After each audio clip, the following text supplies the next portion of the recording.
Are you the type of driver that matches their shoes to their car? This here is the MG ZST. T for turbo and T for Terno.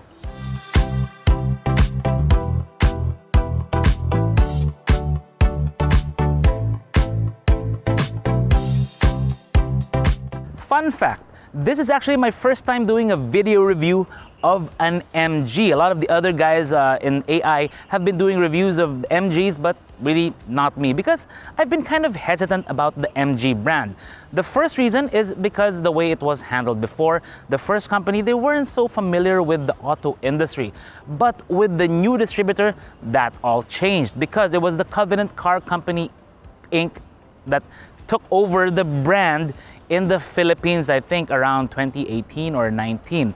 Whatever the case, they've been doing a really good job in handling the MG brand here, as evidenced by the success of the ZS. Yes, the ZS has been doing the heavy lifting for MG in terms of sales here in the Philippines.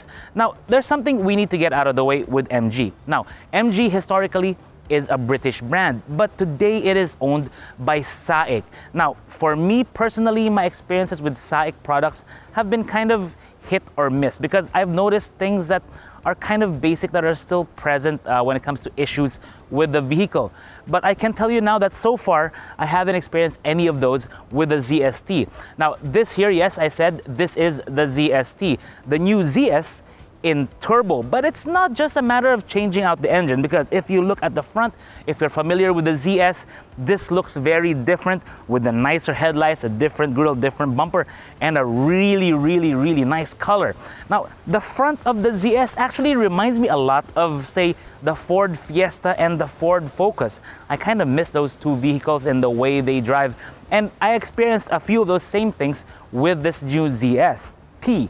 Now, this is really a different look compared to the ones we've seen before, but the architecture is the same. But the wheels are different. It has those red brake calipers. They're not performance brakes, but it's a nice touch nonetheless. But overall, it's a very neat looking vehicle. Minimal chrome black here, a little bit of chrome here, some black under there, but it's all well and good. Let's take a look at the back. Now, from the back, it actually does look really neat. I mean, taillights, the color again, has the Brit dynamic thing there, but it is again a SAIC product, so keep that in mind. MG ZST logo there. It does have this lower bumper which has the fake tailpipe finishers. I mean, come on guys, no need for that. You just keep that off there.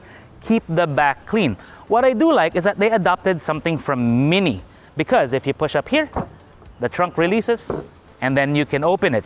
Now, it may seem small, but it does get bigger, because when you go around the back, you pull up this strap and then you fold it down. What you get is an almost fold flat space. Now, I would wish there was a lever here, but again, at this price point, you're not really paying for that yet. But what's nice here is what's going on under this. The cool thing here is when you lift up this floorboard, you can actually put it down to a lower level. That gives you a much more spacious cargo area, much lower, nice and wide. It does have these nets here that you can play around with if you so choose. But if you look at the spare, here, let me pull this out for you. If you look at the spare, it's a very nice spare tire, very neatly arranged, very OC actually, I like it. The tools are also all there. But if you look at this, the cover, they even covered this donut spare tire, which I don't remember seeing in any other car manufacturers in this price point. Now, if you drive a current MG ZS, not the T, then you'll know the engine of that one is a 1.5 liter 4-cylinder, makes around 114 horsepower. This one is smaller. This is a 1.3, but it's turbocharged. And you can see it when you look at the engine bay. This big silver shroud here is covering up a turbo, meaning it takes exhaust and builds up pressure to give you boost when you're driving. The power of this is 163 horsepower. Yes, almost 50 horsepower more than the 1.5 without the turbo. It also has more torque at 230 Newton meters, but it does come in at a relatively high 4,400 RPM. That one will play a role in how it feels on the road, particularly in city traffic. Now, looking around the engine bay, I love that they didn't cheap out on it, because if you look the color here, it's all pretty solid. They didn't do what other car makers are doing by going for the bare primer gray with the engine bay. So this one, the blue, it really does stand out. It's very neat, and here you can see that it's also made by SAIC. When you look at the battery, it's branded by SAIC motor. The air filter is here. The intake goes down here and to around maybe here. So keep that in mind if you want to cross a flood. Not that we would recommend you cross floods in a ZS. The transmission is a 6-speed auto. Now that's something that I think they could really improve on, but I'd rather show you when I drive it.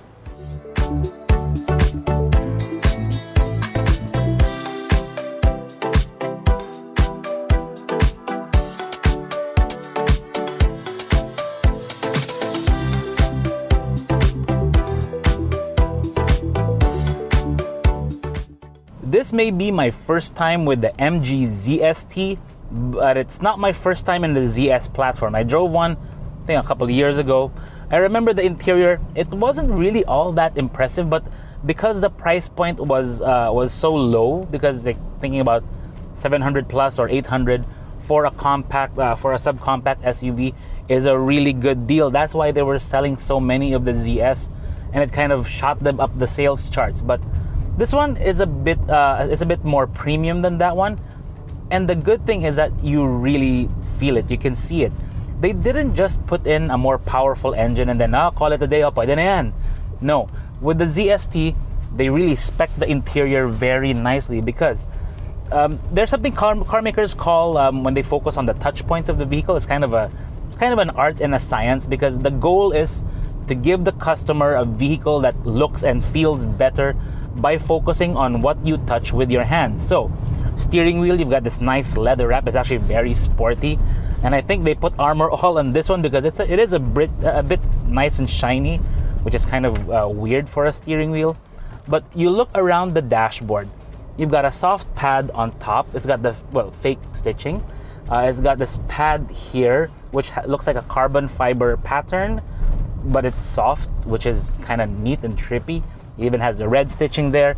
The same pattern here is also present on the door cards. Even the pad underneath here, the pad here. I mean, when I put my knee, I tend to put my knee on the center console a bit to lean it there. And this one is nice and comfortable, which I really like.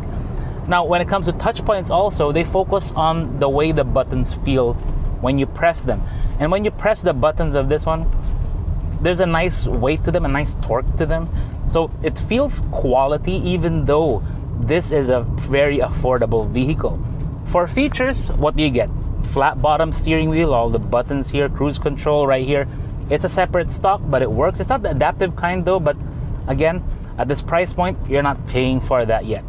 But I like their digital dashboard display here because it's very unique, it's very crisp, and very easy to understand. But the big improvement in the ZST over the regular ZS is actually this screen here. I mean, they did redesign the dashboard, but what they did was they put in a bigger screen, because in the ZS, I remember the screen of that one was kind of recessed into the dashboard. This one, it sits proud of the dashboard, so it looks like a big iPad type thing.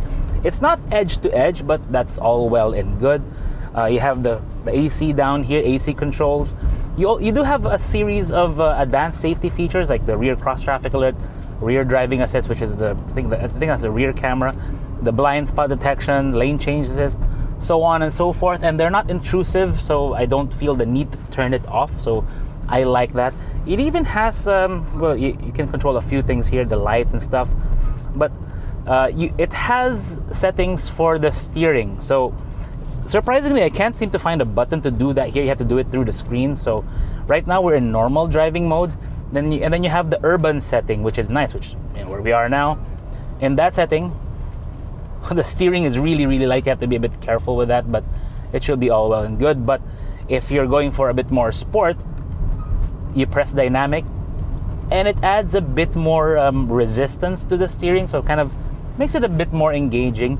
Makes it nice if you're going up a mountain road and if you want to really extract the power of this one. Speaking of power, so I mentioned earlier this one does have 163 horsepower, which is way more than the regular ZS, and you will feel it when you put your foot down, especially when you get up higher in the RPM range. The problem though is that when you're in the city and let's say you want to overtake, the torque of this one comes in fairly high at 4,400 RPM, and coupled with the 6-speed auto that this one is bolted onto or is equipped with, then the response is there, floored. It takes a while. There's a significant lag from when you stomp on the throttle to when it actually kicks down a gear to give you the power. Because remember, the automatic transmission, you have to floor it or give it a bit more pressure to tell the transmission that you want to go faster. In this one, there is a bit of a lag, and coupled with the lag of a turbo, you kind of do feel it when you're going around the city. So yeah, if you're overtaking on let's say a provincial highway, you do have to plan out your overtake a bit longer, especially when it comes to those really tight provincial highways where there's only one lane going and one lane coming. So keep that in mind. But in the city, this is all well and good, because with that kind of really slow response, it becomes a more efficient vehicle because you can drive it a bit more efficiently. It doesn't try to kick down a gear right away. So you can be efficient with this one if you really try. And in the city, we're getting anywhere between 10.0 to 10.5 kilometers per liter at a pretty decent average speed. I mean, not too much traffic, but there you go. On the highway, it goes up easily to 15.5. So keep that all in mind when you're driving one of these. But once you do get on the highway and you do put your foot down a bit more, you will actually enjoy getting up in the higher RPMs of this. By far, what I really like about this ZST is how well built it feels. Now, it seems weird to say that about a vehicle priced like this and coming from Shanghai auto industry, SAIC. Like I said, hit or miss is my experience with many of their vehicles. This one seems to be a hit because the brakes feel great. I remember when I drove the Chevrolet Tracker, I didn't do a review of it.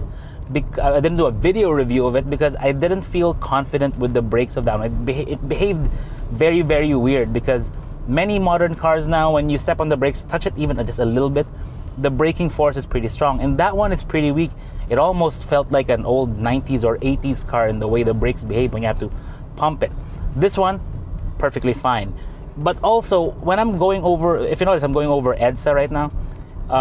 EDSA tends to be a good test for how well refined a vehicle is. Now, granted, all vehicles here will still bounce around a bit, but I have to say this one is taking it really well, because listen to that. Now, a big portion of all that is because they chose good tires for this vehicle, and that's a good sign that they didn't cheap out on it. But if you listen right now, going over the expansion joints or the sections of the concrete, it's actually pretty good. Good job, MG.